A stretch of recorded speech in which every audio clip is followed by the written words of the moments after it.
پروردگار نے ارشاد فرمایا ہے اس کے سوا کسی کی عبادت نہ کرو اور ماں باپ کے ساتھ بھلائی کرتے رہو، اگر ان میں سے ایک یا دونوں تمہارے سامنے بڑھاپے کو پہنچ جائیں تو ان کو اف تک نہ کہنا اور نہ انہیں جھڑکنا، اور ان سے بات ادب کے ساتھ کرنا، اور عجز و نیاز سے ان کے آگے جھکے رہو اور ان کے حق میں دعا کرو کہ اے پروردگار، جیسا انہوں نے مجھے بچپن میں شفقت سے پرورش کیا ہے تو بھی ان کے حال پر رحمت فرما، جو کچھ تمہارے دلوں میں ہے تمہارا پروردگار اس سے بخوبی واقف ہے، اگر تم نیک ہوگے تو وہ رجوع لانے والوں کو بخش دینے والا ہے، اور رشتہ داروں اور محتاجوں اور مسافروں کو ان کا حق ادا کرو، اور فضول خرچی سے مال نہ اڑاؤ کہ فضول خرچی کرنے والے تو شیطان کے بھائی ہیں،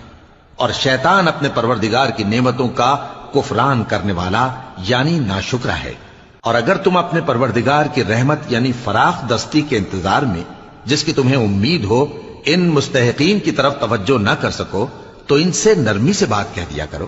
اور اپنے ہاتھ کو نہ تو گردن سے بندھا ہوا یعنی بہت تنگ کر لو کہ کسی کو کچھ دو ہی نہیں، اور نہ بالکل کھول ہی دو کہ سبھی کچھ دے ڈالو، اور انجام یہ ہو کہ ملامت زدہ اور حسرت زدہ ہو کر بیٹھ جاؤ۔ بے شک تمہارا پروردگار جس کی روزی چاہتا ہے فراخ کر دیتا ہے اور جس کی روزی چاہتا ہے تنگ کر دیتا ہے، وہ اپنے بندوں سے خبردار ہے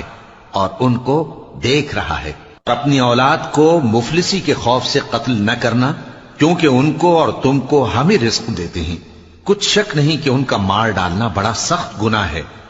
اور زنا کے پاس بھی نہ جانا کہ وہ بے حیائی ہے اور بری راہ ہے، اور جس جاندار کا مارنا اللہ نے حرام کیا ہے اسے قتل نہ کرنا مگر جائز طور پر یعنی بفتوائے شریعت، اور جو شخص ظلم سے قتل کیا جائے ہم نے اس کے وارث کو اختیار دیا ہے کہ ظالم قاتل سے بدلہ لے، تو اس کو چاہیے کہ قتل کے قصاص میں زیادتی نہ کرے کہ وہ منصور و فتح یاب ہے، اور یتیم کے مال کے پاس بھی نہ پھٹکنا مگر ایسے طریق سے کہ بہت بہتر ہو، یہاں تک کہ وہ جوانی کو پہنچ جائے، اور عہد کو پورا کرو کہ عہد کے بارے میں ضرور پرسش ہوگی، اور جب کوئی چیز ناپ کر دینے لگو تو پیمانہ پورا بھرا کرو، اور جب تول کر دو تو ترازو سیدھی رکھ کر تولا کرو، یہ بہت اچھی بات اور انجام کے لحاظ سے بھی بہت بہتر ہے۔ اور اے